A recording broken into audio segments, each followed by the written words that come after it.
And as I say, we had been looked after all the time very well. But in Amsterdam, we were deposited at the station, and that was it. We thought there will be a welcoming committee or something, nothing. But later we heard why. Because all the Western countries were liberated through the invasion. But Holland was occupied till the end of the war. And the Germans took everything what the Dutch produced to feed their own people. And in Holland, it was called the hunger winter.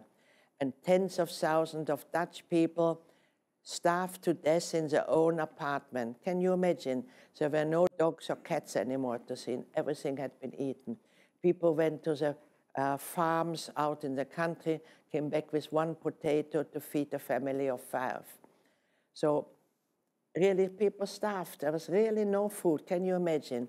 And as well, no electricity, nothing. So, and then people came, not just us, but people from Germany started to come, and didn't know really what to do with that. So they just left us on our own device. But I told you, this apartment we had was not in our name. It was Christian name, and eventually we were able to get back there.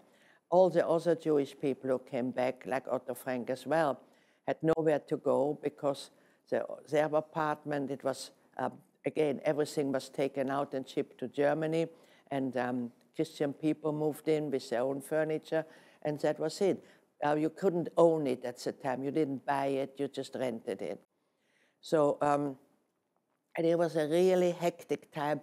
People went around trying to find out if somebody had known somebody who might have seen somebody of the family. So people put adverts in the paper. And so one day we got a letter from the Red Cross. It was about in July, very factual, to my mother, to tell my mother that we have to tell you that your husband with a name and birth date, and son as well, name and birth date, perished in Mauthausen, this terrible death camp, several days before the American army came to liberate that camp. Well, that was for us the last straw. Otto Frank came as well, told us that he had heard that both his girls and his wife had died. He was 57 years old. He was much older, really. He married quite late. And after he left, he looked terrible. And I sat on my mother's lap and we cried. My mother said, well, at least we have each other. But this man, what has he got? He has nothing left. How can he carry on? And a few days later, he came again, and he had a little brown parcel in his arm. And I remember it very clearly. He said, I must show you something. And he opened it very, very carefully. I think you can imagine what it was. It was Anna's diary. I can't find it here, so I put it out on the table.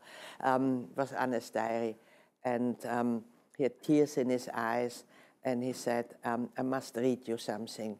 And he read a few sentences, but he always burst into tears. It was too emotional for him. So,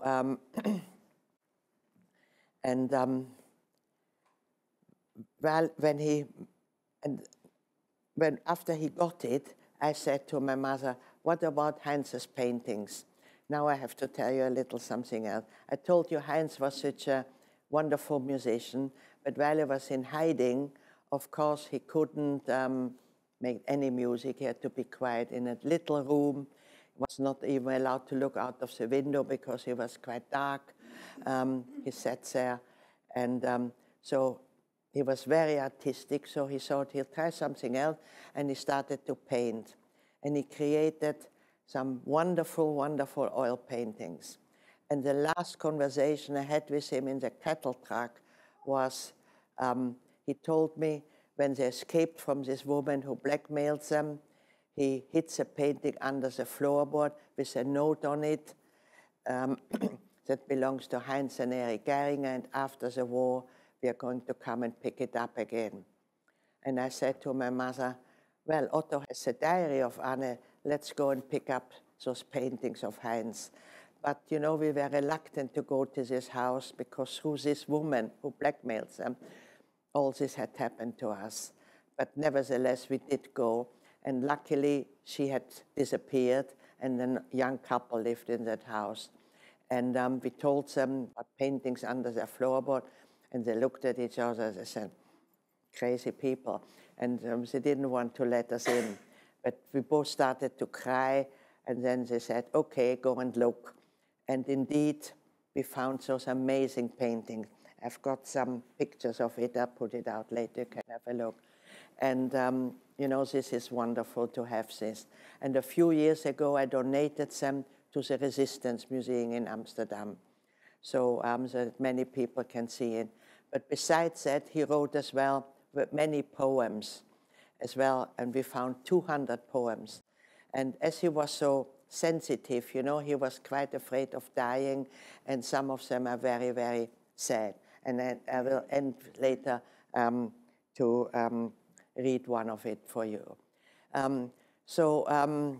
Going back to Amsterdam, Otto came very often to us. He stayed with Miep Gies, who was one of the helpers.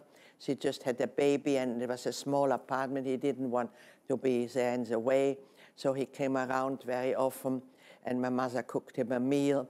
And he went to everybody who had known his girls and showed them the diary, and he showed it to a history professor, and he said, well, Otto, it's really your duty to publish it. But Otto was very reluctant. 2 reasons. Because Anne says a lot of nasty things about her mother. She had a bad relationship with her mother, and as well about all the other people. And, you know, they all perished. So that was unpleasant for Otto to say the world to tell this. And as well, she says sometimes she wants to publish it, sometimes she doesn't want to publish it. But eventually he decided to publish it. But it was difficult to find a publisher, because after the war, I wanted to talk. I wanted to tell people what had happened to us, how we had suffered the terrible things, but people didn't want to know. That is really very important. People all said, never again Auschwitz, we have learned our lesson, let's just move on. So we had to suppress it, and then later in the 60s and 70s, when people started to question it, we were not ready anymore. That is why nothing was known really for so many, many years. So Otto was difficult to find a publisher because people thought nobody will be interested in it. Eventually found a Catholic publisher, and so he had to edit it, because at that time, you know, Anne wrote about getting her period and about how she develops from a girl into a woman, and that in the 40s you didn't talk about that. That was a subject that was very private, so he had to take that out. And so he took out as well quite a lot about the unpleasant things she says about her mother and all the other people. And then he had it translated into German and English and French, but it wasn't really a great success. Only when it was published in America in 1952 did it become a bestseller. But again, in America, he had great difficulty finding a publisher, till eventually Doubleday, a publisher, said, okay, I take a chance, can't harm.